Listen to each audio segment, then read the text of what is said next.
or have another print disability which makes reading, holding a book, or turning a page difficult or impossible.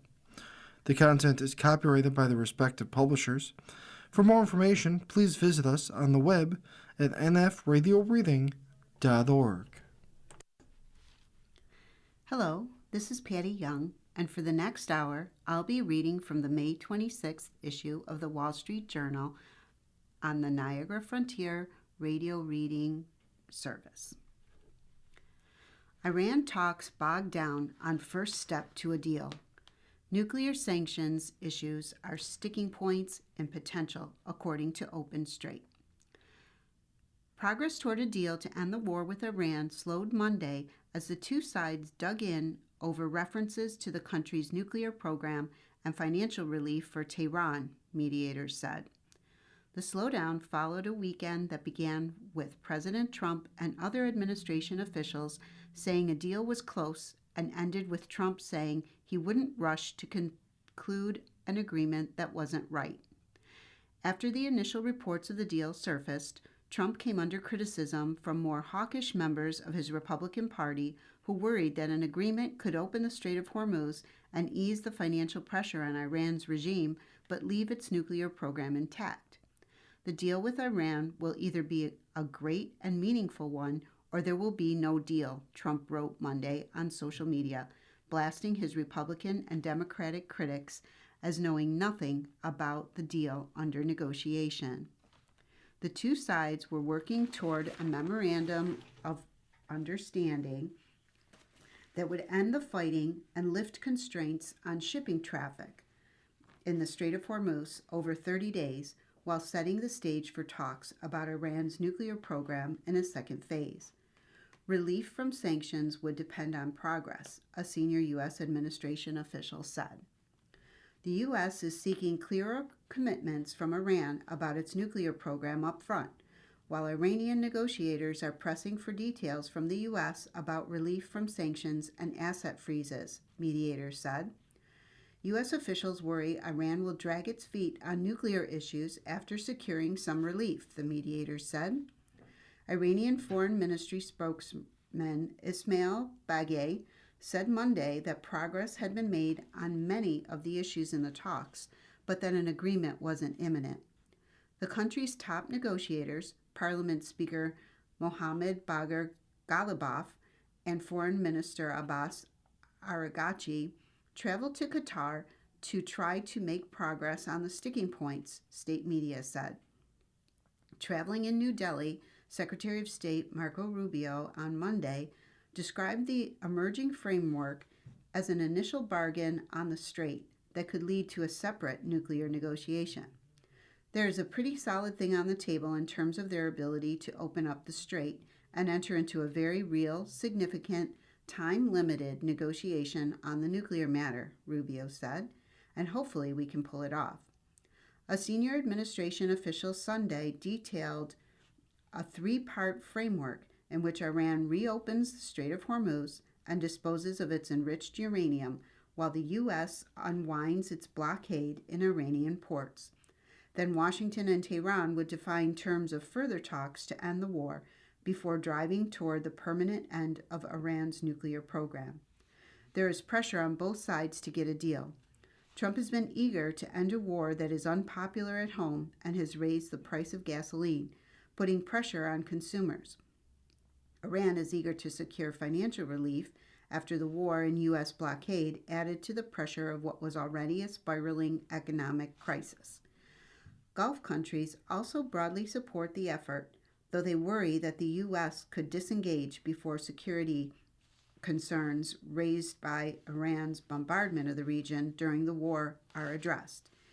Mediators said Arab countries, including Saudi Arabia and the United Arab Emirates, have pressed them to include a clear clause in the Memorandum of Understanding that would ensure freedom of navigation in the Strait of Hormuz. Iran has so far agreed to waive fees on ships passing through the strategic waterway for the duration of the talks, but the Foreign Ministry spokesman said the country continues to assert a role managing the strait and has discussed receiving payments for it. Israel is also concerned that the U.S. could do a deal that would ease the economic and military pressure on Tehran but tie its hands, particularly in its fight against the Iran-backed Hezbollah militia in Lebanon. Israel is pressing its American contacts for a tougher deal with more commitments from Iran, a person familiar with the matter said. Mediators said one concern is who is calling the shots in Iran, with Supreme Leader Mohammad Khamenei not seen or heard from since being appointed in March. They said they are trying to determine his views on the various issues being debated in the draft text. The Iranian Foreign Ministry spokesman pointed to the divisions in the U.S. government as well.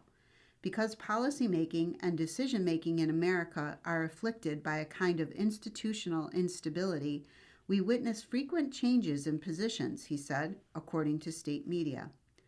Trump later said he wanted Saudi Arabia, Qatar, Pakistan, Turkey, Egypt, and Jordan to sign on to the Abraham Accords, under which countries, including the UAE and Bahrain, established diplomatic relations with Israel during the president's first term. He said he wanted Iran to join as well once Tehran signs the peace deal now under discussion. Egypt and Jordan already have peace treaties and diplomatic ties with Israel. Saudi Arabia was close to joining the accords before the war in Gaza, but has since insisted Israel first commit to a path to a Palestinian state. The American president acknowledged that some of the countries have reasons not to join, but said the rest should do so, beginning with Saudi Arabia and Qatar. Risk premium for holding stocks over bonds vanishes. Measure hovers at low levels not seen since the bursting of the dot-com bubble. Investors are piling into stocks at a feverish pace, but by one measure, equities look as unattractive as they did after the dot-com bubble burst.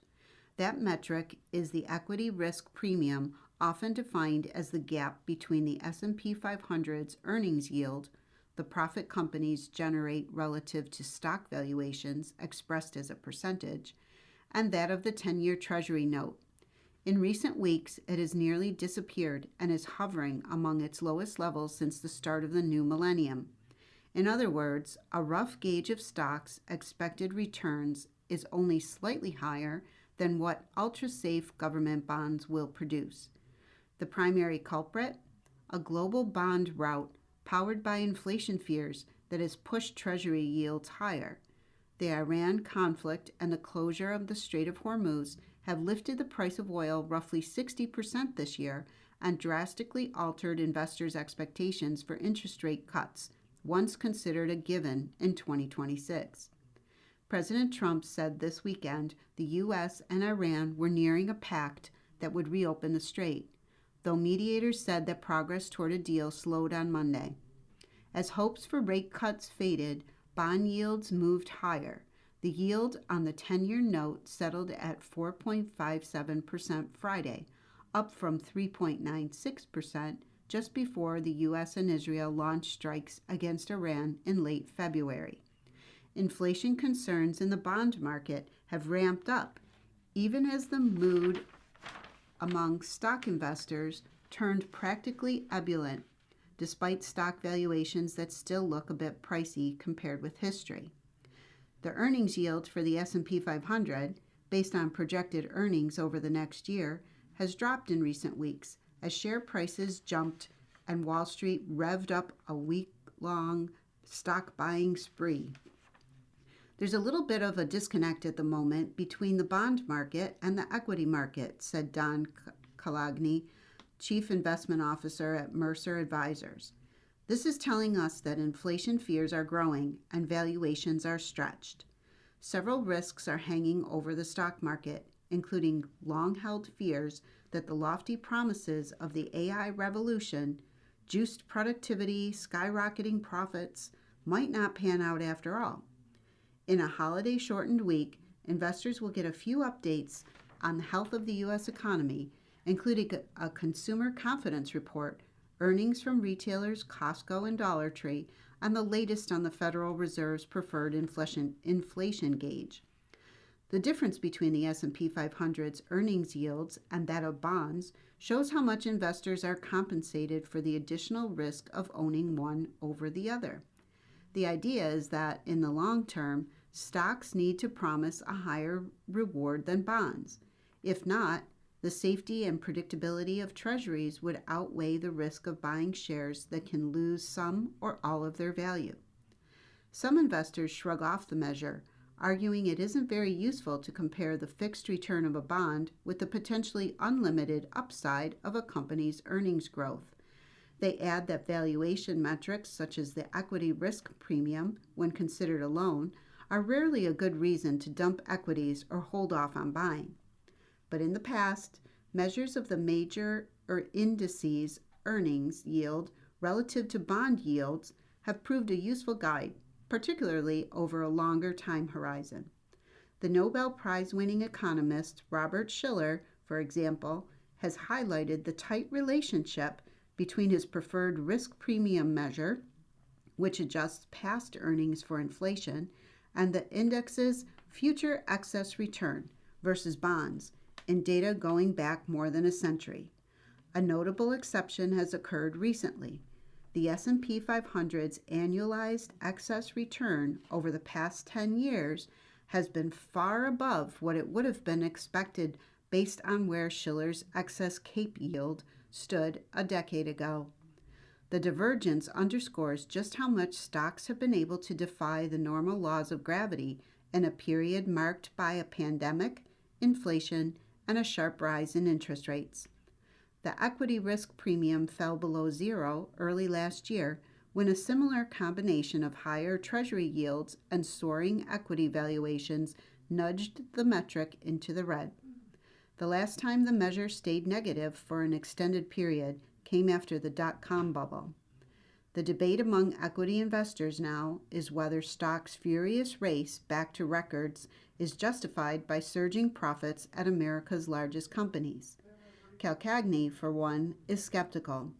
To justify these prices, you're going to need to see that kind of earnings growth for a number of years, he said. I just don't think that's possible. The opposing argument is that the AI boom is just beginning and that companies will see an even bigger boost to earnings as they sell, adopt, and improve the technology, powering broader economic growth in the process. Stocks aren't cheap, but they're not horribly expensive, said Jeff Blazek, multi-asset co-chief investment officer at Neuberger, adding that his team expects a softer approach on interest rates from the Fed than the broader market has forecast. We like bonds, but we also like stocks. The stock market's recent tear has given investors few reasons for skepticism. A furious chip stock rally is back on, and the gains are spreading to speculative shares in quantum computing and space companies. But those who are optimistic for equity returns in 2026 caution that their outlook is contingent on a resolution to tensions in the Middle East. Jeff Buchbinder, chief equity strategist at LPL Financial, said that he and his colleagues have started to refer to oil prices as the chart of truth. If we're still looking at $100 oil in late summer, then the formula changes, he said. He said he will also be keeping an eye out for the two ingredients he thinks are essential to keep the good vibes going. Lower rates, more earnings. If we don't get both of those things, then this stock market looks expensive, Buchbinder said. Bush's pneumonia became fatal sepsis. NASCAR legend Kyle Busch died after a severe bout of pneumonia progressed into sepsis, Busch's company said on Saturday. Busch, who died Thursday at the age of 41, was a two-time Cup Series champion and had been slated to race in Charlotte this past weekend. The day before his death, an emergency caller at the General Motors training facility in Concord, North Carolina, where Busch was preparing for the race, reported a person suffering from shortness of breath, overheating, and coughing up blood, according to the Cabarrus County Sheriff's Office. This month, Busch had complained of a lingering, substantial cough, radioing his team to ask for the aid of a doctor after a race. Still, Bush continued to compete, and despite his symptoms, he won a Truck Series race on May 15th. "You never know when the last one is going to be, so cherish them all," Bush said of that victory. "Trust me."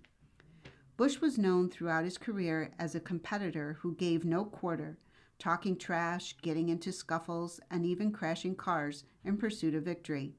But in the days since his death, his rivals have remembered him as a combative driver whose relentless determination raised the level of competition throughout NASCAR.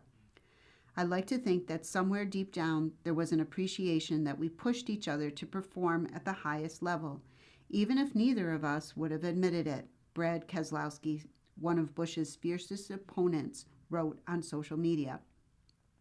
"Tonight I feel a little like the coyote with no more roadrunner to chase."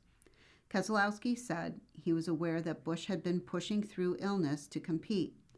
"There's no shortage of drivers that would love to take my seat or anybody else's seat if we weren't feeling well," Keselowski said.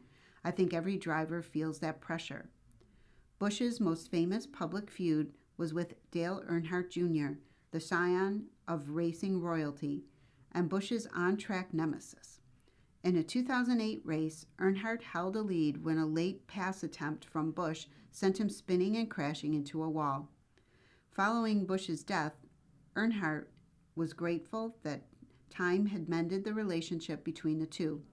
"Kyle was one of the greatest drivers in NASCAR history. No one can deny that," Earnhardt wrote. You are listening to a reading of articles and features from the Wall Street Journal on the Niagara Frontier Radio Reading Service. Diet drugs take toll on town's finances. Officials in Belchertown, Mass. Were saving up to fix their broken roads and aging buildings last year when they were hit with a surprise $911,000 invoice. The bill came from the Hampshire County Group Insurance Trust, which manages health care for dozens of New England towns, school districts, and other public entities. The trust was struggling to control rising costs that had sucked up its reserves, including a new surprising culprit: the snowballing cost of GLP-1 weight loss drugs. The trust was nearing insolvency, and towns would need to pay up to keep it afloat. The universal reaction was shock, said Lessa Lessard Pearson, chair of the select board in Belchertown, a town of 15,000. Officials had to draw from the town's long-term savings and make departmental cuts, including school budget reductions, to pay off the bill.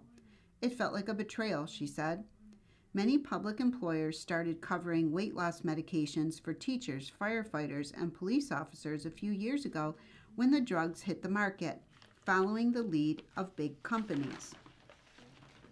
Far more employees were prescribed the drugs than expected. Cities and towns are racing to control surging healthcare costs, and many blame the ubiquitous drugs for contributing to a budget squeeze. Some towns are gearing up to strip coverage of GLP-1s for weight loss when their fiscal years end next month. Other localities say the costs of the drugs are worth their potential health benefits, and some are stuck paying for the drugs until they renegotiate contracts with employees. Labor unions have protested attempts to cut back coverage, arguing that they hurt employees who can't afford the drug's sticker price. In Boston, unions fought with city leaders over proposed restrictions. The parties settled on an agreement that will likely limit the number of patients who are eligible to receive coverage for the drugs. In Delaware, public employees pushed back against proposed changes with emotional pleas. "The medication did not replace healthy habits," one school district employee wrote in testimony. "It helped make them possible." Officials in Buffalo, New York, discovered that health care expenses had risen rapidly, in part owing to the use of Novo Nordisk's Ozempic and Wegovy. Mitch Nowakowski of the city's Common Council said he was surprised by the new health care expense, which added to the budget deficit. "We need a lot," Nowakowski said. "We have crumbling infrastructure. We need new streetlights. We have parks that need investment. We need new sanitation trucks. We need more equipment for police and fire." Buffalo's health care plan is attached to its collective bargaining agreement. Officials haven't yet raised the question of reducing coverage. Some wonder if covering the drugs, despite the short-term burden, would reduce emergency room visits and save money by improving overall health. Economists are figuring out whether that is the case. In a working paper published this year by the National Bureau of Economic Research, economists argued that long-term savings from GLP-1s are offset as patients need more doctor's office visits to be monitored for side effects. Novo Nordisk said GLP-1s help reduce risks of conditions including cardiovascular disease and type 2 diabetes. Peer-reviewed studies suggest these treatments may improve long-term health outcomes and translate into savings across the healthcare system, a company representative said. It could take years for employers to determine how the drugs are affecting their healthcare systems, but towns and states need to make coverage decisions now. The result? Debates in council chambers and school committees on the pros and cons of a specific class of medications, an unusual topic for city managers. Many states, cities, and private employers have stripped coverage of GLP-1s for weight loss from their plans or imposed limits on eligibility.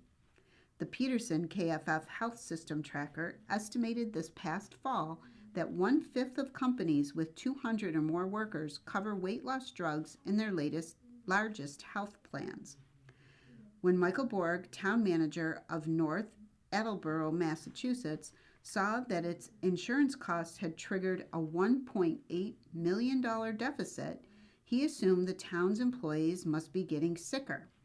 As Borg investigated, he said it became clear that prescriptions for drugs, including Ozempic and Wegovy, were responsible for much of the budget pressure. Hoping the drugs could stave off medical problems, North Attleboro continued to pay for them. The town of 30,000 was already dealing with $1 million in snowplowing expenses, and the health costs siphoned the town of its financial flexibility, making such goals as bridge repairs and hiring police officers seem out of reach, Borg said. If anything else happens, I don't have any more options, he said. The town decided to limit coverage. In Cumberland County, North Carolina, officials said more time and data are needed to assess whether the drugs are making employees healthier and reducing long-term costs. The area has one of North Carolina's highest rates of diabetes and obesity, said Kirk DeVere, chairman of the County Board of Commissioners.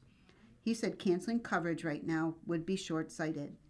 Other regions want to stop paying for the drugs. In Fort Worth, Texas, the city paid $5 million in 6 months for 2 weight loss medications for employees. The city has proposed shifting costs entirely onto employees as it manages a $50 million shortfall. In Massachusetts, members of the Hampshire County Trust voted to strip coverage of the GLP-1s for weight loss.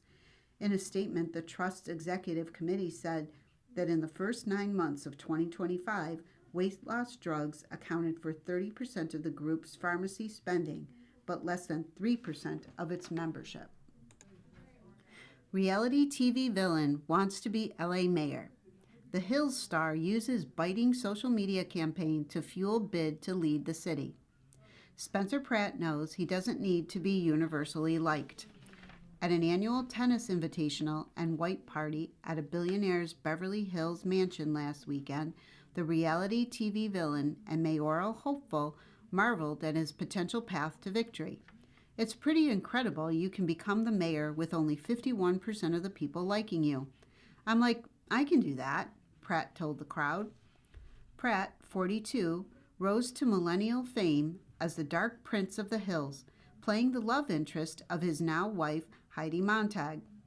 He provoked conflict with cast members and was seen by fans as fraying Montag's relationship with her best friend.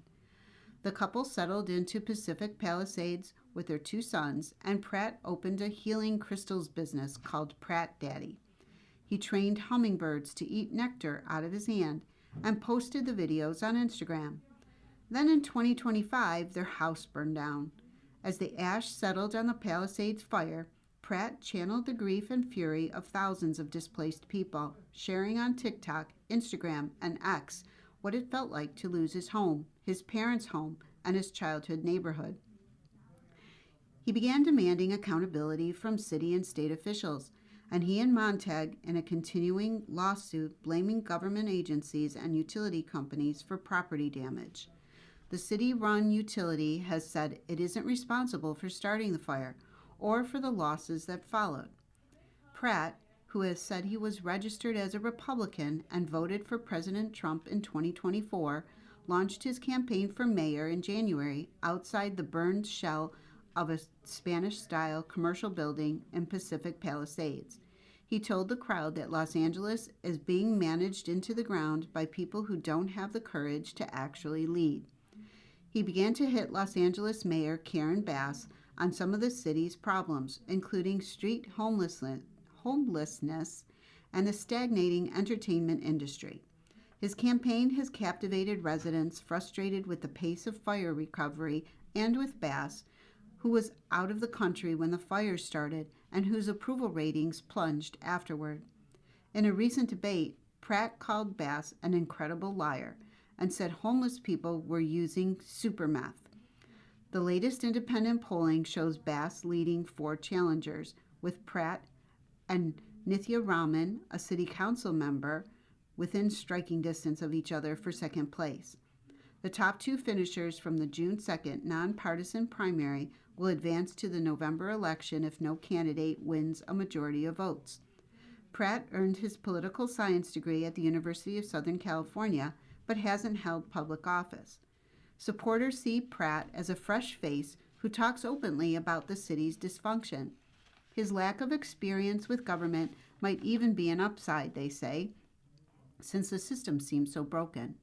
The urban blight has become so bad, said Andy Hayward, chief executive of the animation company Cartoon Studios.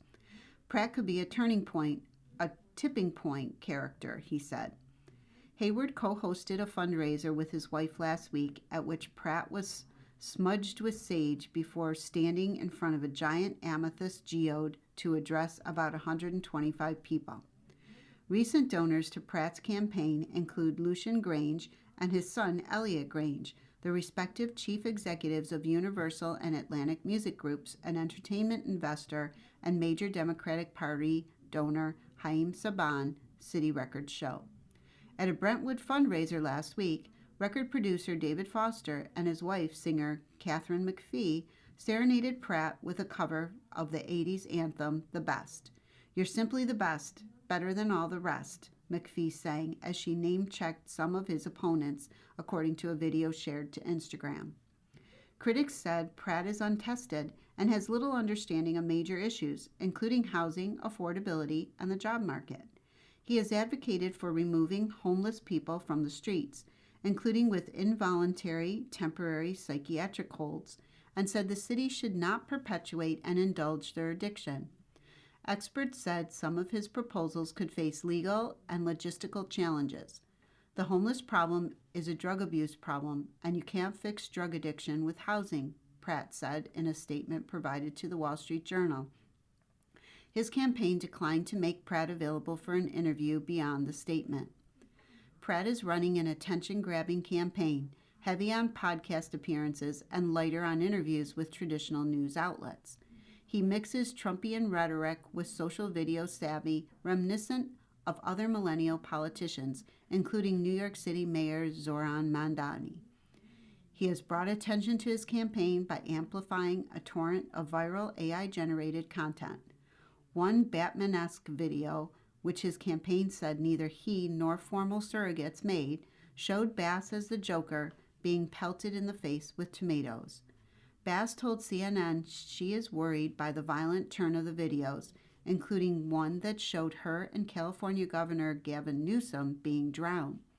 Bass spokesman Alex Stack said Pratt is running a campaign based on AI slop and no plans, while Bass is focused on delivering results. Rahman, the city council member, said Pratt won't be able to deliver the change he promises, and anger alone will not fix Los Angeles. Less than 15% of Los Angeles city voters are registered Republicans, and the electorate last chose a GOP mayor in 1997. 4 years ago, billionaire developer Rick Caruso, a Democrat who registered as a Republican, spent more than $100 million and lost to Bass by nearly 10 percentage points. You are listening to a reading of articles and features from the Wall Street Journal on the Niagara Frontier Radio Reading Service. Plant explosion threat ended, but danger remains. Orange County fire officials in California said the threat of a catastrophic vapor explosion occurring at a chemical plant has been eliminated, but there is still a continuing threat to public safety.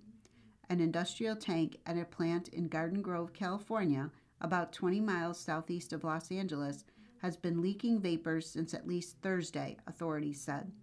The tank contains a toxic chemical known as methyl methacrylate, or MMA, which makes acrylic plastics and can cause eye, skin, and breathing issues, according to the U.S. Environmental Protection Agency. The threat of an MMA leak has driven 50,000 people from their homes while authorities try to contain the situation. While the threat of a catastrophic vapor explosion has been contained, fire officials said the evacuation order remained in effect. The 34,000-gallon tank is at a plant owned by GKN Aerospace, a British maker of jet parts. The site in Garden Grove, California, creates plane windows and clear enclosures that cover the cockpits of F-35 jet fighters. Our priority remains the safe resolution of this incident, GKN said. The tank heated up in recent days and started to bulge. MMA should be stored in an environment between 59 and 77 degrees Fahrenheit, companies that work with the chemical said. The chemical vaporizes at higher temperatures. Fire officials said Monday that a crack in the tank has been relieving pressure inside. The temperature inside the tank has fallen to 93 degrees from 100 degrees, said Craig Covey, Division Chief of the Orange County Fire Authority. Firefighters said the tank had an inoperable valve, preventing authorities from offloading material inside and injecting chemicals to neutralize the contents. Authorities are making plans to divert any leaked chemical away from storm drains and the Pacific Ocean. Should the chemical spread, it could cause an environmental disaster, destroy the shoreline, and possibly enter the water supply. An explosion could damage buildings and cause harm in the area around the plant, fire authorities said. The plant is surrounded by homes, warehouses, schools, and stores. No one outside the evacuation zone would be at risk, officials said. California Governor Gavin Newsom urged locals to follow evacuation orders. He declared a state of emergency for Orange County this past weekend. The county has more than 170,000 residents and is close to downtown Los Angeles and Disneyland in Anaheim, California. Disneyland officials said Saturday that the situation wasn't affecting the company's resorts and theme parks, which are open to visitors. 2 Orange County residents have sued GKN in federal court, saying they were forced to evacuate their home. They are seeking class action status and compensation for finding alternate housing. In addition to eye, skin, and breathing problems, MMA exposure can cause headaches, coughing, and lethargy. Exposure can also create chronic respiration issues, according to the EPA. Authorities said if people are exposed to vapors, they need to find fresh air or receive oxygen if they have trouble breathing. A chemical similar to MMA, methyl acrylate, contributed to an explosion and fire in a Taiwanese chemical plant in 2001. More than 100 people were injured. A UK site using MMA to manufacture resin, a liquid or substance that turns into polymer, exploded and caused a fire in 2009. A photo finish in Indy 500. The dramatic victory by Felix Rosenqvist marked the tightest finish in 110 runnings of the race. 3 hours of racing and 800 left turns hasn't been enough to decide the Indy 500. Average speeds above 160 miles per hour couldn't separate the pack, and the first 199 laps, it turned out on Sunday, were merely prologue. It took until the final 50 yards of 500 miles for Felix Rosenqvist to produce one of the most memorable finishes in the history of the motorsport. The 34-year-old from Sweden went from third to first over the 200th lap after throwing a last-ditch pass around David Malukas with the finish line in sight. With his foot to the floor, Rosenfest edged his car in front and took the checkered flag by just 0.02 seconds, barely the blink of an eye. It was the smallest winning margin in 110 editions of the race. I still can't believe it. Can you? Can they? Said Rosenquist of the Meyer-Shank racing team. If you know where I was, then you can't. I can't. Until this year, the tightest margin of victory belonged to Al Unser Jr., who piped Scott Goodyear to the line by .043 seconds in 1992. But that seemed like a week compared to the microbeat that decided Sunday's chaotic race. And while Rosenquist ended the day drenched in milk, the celebratory beverage of choice at Indy, Malukas could hardly comprehend what he had just experienced. One moment he was about to become an Indy 500 winner, the next he was someone else's footnote. I don't know what else we could have done, Malukas said through tears. We were the fastest car the whole race. I gave it 150%. I almost crashed this damn car every lap. Few could have seen it coming. Even Rosenquist understood that he was an outsider. Although he was elected IndyCar's Rookie of the Year in 2019, his progress in the sport has been slow. His lone race victory before Sunday had come 6 years ago. His best finish at the Indy 500 was fourth. Now, only 3 weeks removed from the birth of a baby girl, bookmakers gave him odds of just 14-1. But as a wet and chaotic afternoon unfolded, Rosenquist's chance slowly came into focus. He had been in the lead when the race entered its final 10 laps, more than half a second ahead of Pato O'Ward, his rival on track, and the best man at his wedding. But the situation was flipped on its head, as things so often are at the Indianapolis Motor Speedway, by the terrifying sight of a car engulfed in flames. Brazilian rookie Caio Collet had smashed the right side of his machine into the wall, ripping off 2 wheels and causing it to catch fire. Collet walked away from the wreck, but the race came to a halt with a 10-minute delay and 8 laps remaining. Rosenquist's advantage had just gone up in smoke. After racing resumed under a green flag, there were only 4 laps left, and Rosenquist had sunk to third. Any chance he had of hauling himself back to the front seemed to expire with the appearance of yet another yellow caution flag when Mick Schumacher, the son of Formula One legend Michael Schumacher, grazed the wall. So once again, the field lined up behind the pace car, unable to do any passing. Rosenquist knew that by the time it returned to the pit, there would hardly be any racing left. The Indy 500 was about to be decided by a single lap.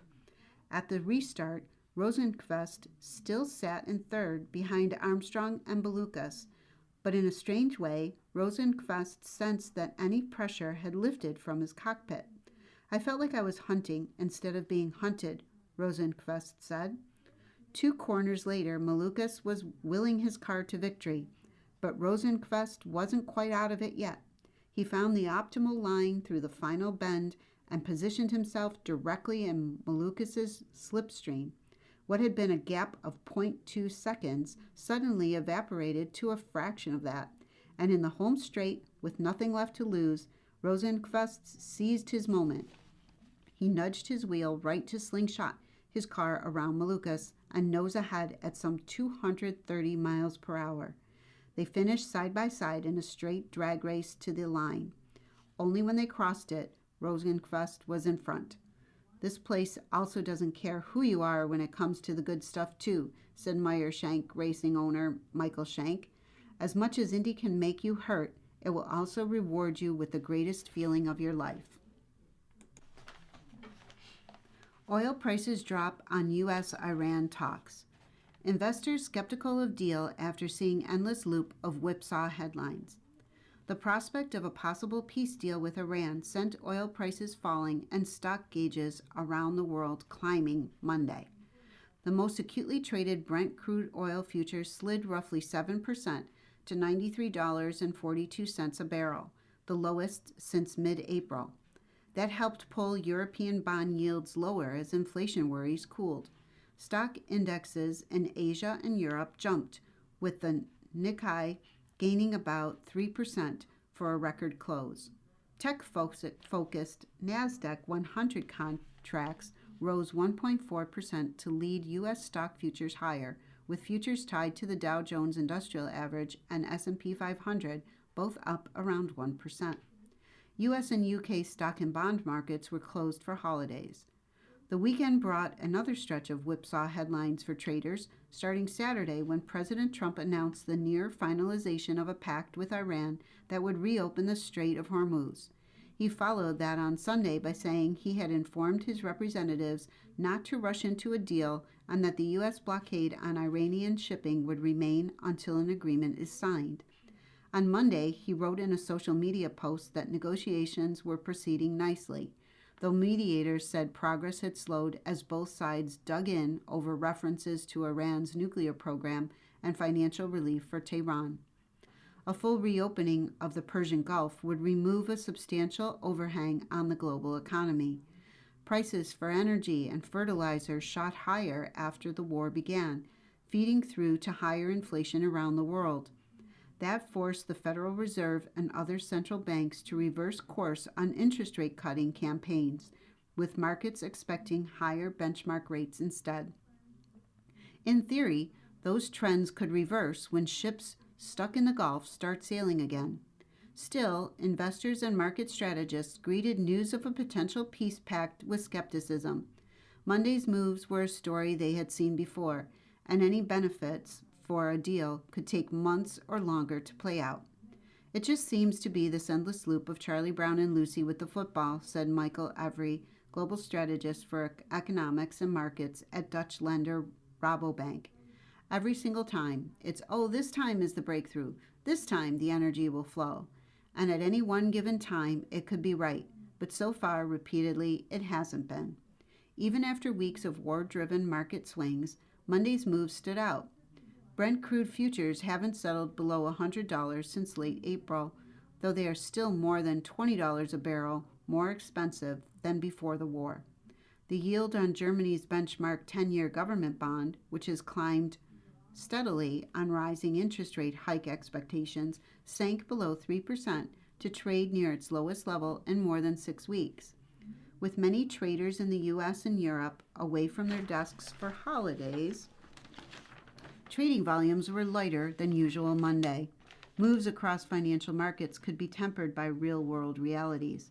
Bottlenecks will remain in the strait, and shippers have said they would need to see an extended period of calm before they feel comfortable sailing through. That means energy prices won't immediately return to their pre-war levels, said Thomas Matthews, head of the markets in Asia Pacific for Capital Economics. Even if the strait reopens soon, some of the effects on energy prices and monetary policy will persist for a bit, he said. Another factor holding back a potential Iran deal rally, stock markets are already at or near records following a ferocious tech-driven rally that has sent the S&P 500 up nearly 18% from its wartime low. There's definitely still room for a bit more of a rally in bonds and equities if a deal is finally confirmed, Matthews said. Uber's takeover bid lifts shares of Delivery Hero. Uber Technologies has made a €10 billion or $11.6 billion takeover approach for Delivery Hero, the German company said, in a move that signaled continued appetite for deals in the food delivery industry. The U.S. ride-hailing company has emerged as the biggest shareholder in Delivery Hero after making sizable stake purchases in recent weeks. Uber's takeover proposal comes after a period of intense change at Delivery Hero that saw the Berlin company reset its strategy, undergo major changes in its ownership structure, and announce the departure of its co-founder and chief executive. Shares of Delivery Hero jumped 12% in European trading on Monday, adding to a rally that sent its stock up by nearly 2/3 since the start of the year. Delivery Hero said Uber's indicative proposal to all its shareholders was valued at €33 a share. This compares with Delivery Hero's Friday closing price of €33.59. The company also said it remained fully focused on executing its strategic review and would provide further updates when required. Uber didn't respond to a request for comment. The San Francisco company holds a direct stake of 19.5% in Delivery Hero, with an additional 5.6% held through financial contracts. As recently as last week, when it disclosed the latest share purchase, Uber said it had no intent to acquire 30% or more of Delivery Hero's voting rights, and that it didn't plan to achieve a material change in the company's capital structure. Delivery Hero previously said it welcomed Uber's investments. A potential takeover of Delivery Hero would continue a string of food delivery deals in recent years, as the industry moves toward consolidation after the end of a pandemic-era boom in demand prompted companies to look to join forces in pursuit of greater scale and efficiencies. Last year, U.S. peer DoorDash agreed to acquire British food delivery company Deliveroo for around £2.9 billion. The tech investor Prosus, a big investor in Delivery Hero and the owner of Latin American food delivery platform iFood, took over Amsterdam-based Just Eat Takeaway.com in a €4.1 billion deal. For a former Walmart executive bought Grubhub from Just Eat Takeaway. In an earlier wave of deal-making, DoorDash acquired Finland's Volt, while Delivery Hero took control of Spain's Glovo. Prosus agreed to sell most of its stake in Delivery Hero to secure European Union approval for its takeover of Just Eat Takeaway, and its recent share sales have opened the door for Uber to raise a stake it started to build in 2024. Hong Kong-based investor Aspects Management also bought Delivery Hero shares from Prosus, and it holds a 14.55% stake in the company, according to a regulatory filing published earlier this month. Delivery Hero said earlier this month that its co-founder and CEO, Nicholas Ostberg, would step down by March of next year, but would lead deal-making associated with a strategic review outlined in December of last year. You are listening to a reading of articles and features from the Wall Street Journal on the Niagara Frontier Radio Reading Service. Too much work to do? Have your digital twin handle it. In a glimpse into the future, a small number of executives have created AI replicas to take on some of their workload. Ever wish you had a twin to share your workload? A small but growing number of executives have done just that, creating AI versions of themselves that offer a glimpse of future workplaces where one person's output is no longer limited to one person. Here's how it works. An AI system analyzes how an executive writes, speaks, and thinks by studying everything from work emails the person has written to his or her speeches and interviews. Then the AI double takes on various jobs for the executive, like answering questions from subordinates that use the human's knowledge and communication style. Sometimes, with a video-based version, these AI twins even speak at conferences or make presentations. Reid Hoffman, a LinkedIn co-founder and partner at venture firm Greylock Partners, mostly uses his digital twin, Reid AI, for public appearances and media interviews. The system, trained on 22 years of Hoffman's books, speeches, podcasts, and articles, has delivered more than 75 addresses and presentations since its 2024 launch. A human helped prepare them, though. Appearances included a Dubai conference where the digital double introduced itself in French, Chinese, and Hindi from a big screen in a meeting room. Reid AI speaks 74 languages. I only can speak one, Hoffman says. The AI also answered English language questions posed live by its co-creator, Ben Rellis. Thanks to his digital doppelganger, I am accomplishing so much more than I couldn't have accomplished before, says Hoffman.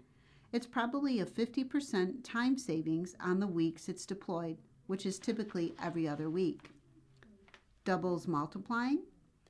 Advocates and users say the digital twins have the potential to free executives from routine tasks and leave them available for higher level work.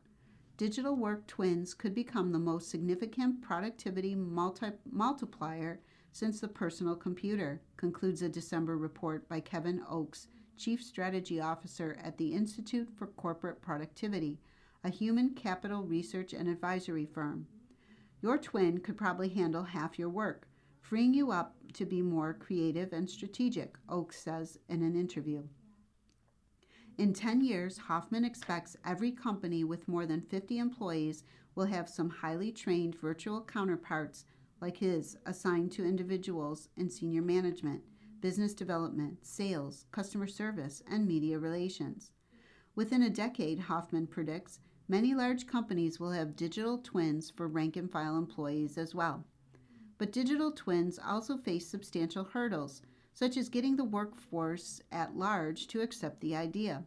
The twins also raise tough questions about how we work. One of the biggest, will companies start to replace workers with digital copies? And then there is the matter of ownership. Does the company get to keep the accumulated knowledge that goes into a digital twin? Or can the human take that expertise along if he or she leaves? The sort of personal touch. For now, some executives say their twins greatly increase the number of people they can help. The way my twin responds to you online is exactly how I would personally, says Bala Sathwaswarian, Chief Human Resources Officer at industrial packaging company Grief. His twin, which communicates via electronic messaging, has interacted with nearly 3,300 employees since it launched in December. His AI twin, Balabot, was trained on a selection of his publicly available materials, including articles, podcasts, and conference remarks. It does not ingest my private email history, confidential HR case files, employee records, or internal communications, he says. Balabot users at Grief often are executives and managers who pick his digital brain for guidance about tough issues like coaching underperformers and advancing their own careers. Dexter Strong, Grief's senior manager for global learning and development, used one of 3 strategies suggested by the AI twin to handle a team member who kept missing expectations, a plan involving weekly check-ins and the possibility of reassignment, among other things. The team member shifted from just getting her work done to being a leader in her area, Strong says. It's a 180-degree turnaround. Brian Hartzer, chief executive of Quantum Health, says he created his twin Virtual Brian in 2024 to basically act as me. The tool was trained on his leadership book, among other things, and his digital counterpart interviewed him so the executive could refine his own views about various leadership topics. Alex Duncan, an executive manager at Quantum Health, got Virtual Brian to help her prepare for her recent performance review. Quantum Health is a unit of Quantum Group, a data analytics and AI company. The twin told her that her self-evaluation underrated her accomplishments because she played down her pivotal role in drafting 2 successful client proposals. After interacting electronically with Virtual Brian, Duncan raised her self-assessment's nice rating to great for that category and added examples of how she leads coworkers, among other things. Duncan says she felt more confident and less stressed when she spoke to the real Hartzer for her formal review, leading to probably the easiest performance review I've ever had. Bugs, not features. Yet AI twins have their limits and may need human oversight to make sure they work properly in key situations. An AI double with a supervisory role could create legal headaches by misstating employment rules, for instance. That is why digital twins should support human decision-making, not replace legal review or human accountability, says Paul Juris, Senior Intellectual Property Counsel at Vinted, an online secondhand retailer. What's more, a twin may have trouble dealing with tricky communication, even if it reflects the core logic of how a person decides and acts, says Ashutosh Garg, CEO and founder of hiring platform Eightfold AI and a spun-off startup, Vivian. Read AI, for instance, occasionally looks serious after delivering a joke, Hoffman said. Then there is the classic AI problem of hallucination. Read AI sometimes makes things up, or its reply is flat out wrong on an opinion query like, what's your favorite ice cream? It went with vanilla, Hoffman says, though if I had to pick one, it's mint chip. Lack of data here causes it to be off, but it's improving. Basic glitches are also an issue. In spring 2025, when Kelly Monahan was managing director of Upwork's Research Institute, the work marketplace generated digital humans for her and a colleague. Her AI clone, which she dubbed Digital Kelly after quitting Upwork, was supposed to greet about 200 hotel industry executives at a December conference where Monahan spoke about AI and the future of work. But Digital Kelly kept stuttering, repeating the same line, she says. There was an audible gasp in the room. Monahan immediately shut down her digital double. This is why we keep humans in the loop, she jokingly told attendees. AI isn't ready for the main stage. Rejecting the copy. Meanwhile, not all humans like dealing with digital twins. Nearly everyone who was offered the chance to have Read AI as a speaker initially requested Hoffman, a spokeswoman said. In the end, though, they came around because, for instance, they can get Read AI in locations and times that don't work for me, Hoffman says. He always speaks at his own annual tech industry summit. Josh Burson, head of research and advisory firm bearing his name, initially encountered resistance over his company-wide introduction of an AI twin. The product from Vivint uses individual employees' personal expertise, emails, and other authorized work documents to customize a large language model that can say prepare customer email with its human equivalent's typical word choice and priorities. Everybody freaked out and said, I don't want my emails in there, Burson said. He assured worried colleagues that they could shield non-work messages, such as medical test results, from their virtual substitute. They also can mark sensitive work documents as private. Skepticism nevertheless persists among the roughly 50 staffers. Certain employees use their digital twin fewer than 5 hours a week on average, estimates Charles Kinsey, an associate director involved with client support. By contrast, Kinsey says his twin aids him in at least a few hours every day with client meeting preparation, trend analyses, and project updates.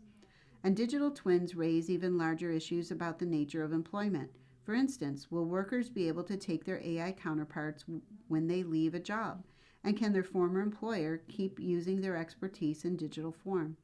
In the future, I expect to see situations where departing employees will be compensated for leaving their digital twin and associated data and knowledge behind, says Vintage Juris. Monahan anticipated this issue at Upwork. She helped write a policy that lets anyone with an Upwork virtual counterpart take its likeness and personal expertise when leaving the company, but the company gets to keep the twins' proprietary knowledge about the business. Since Monahan left in November to become an independent future of work researcher, Upwork no longer uses any form of Monahan's digital double, a spokesperson says, but former coworkers can continue using research she did for Upwork. Monahan has retrained her virtual substitute about her forthcoming book and other professional knowledge. And of course, twins pose a basic concern that affects all AI. What if businesses deliberately create AI twins to replace employees? Doing so without clear consent and governance will very likely result in backlash, says Tori Paulman, an analyst and future of work specialist at research firm Gartner. Amid AI's superfast evolution, will Read AI replace the real Read someday? It might, Huffman says, but like other humans, he continues, I can figure out ways to be adaptive. You've been listening to a reading of articles and features from the May 26th issue of the Wall Street Journal. We read from the Wall Street Journal every Monday through Thursday at 11 p.m. and Friday at 6 p.m. Your reader has been Patty Young. Thank you for listening. You're listening to the Niagara Frontier Radio Reading Service. Volunteer radio readers broadcast daily readings, 24 hours a day of newspapers, magazines, books, and other printed matter to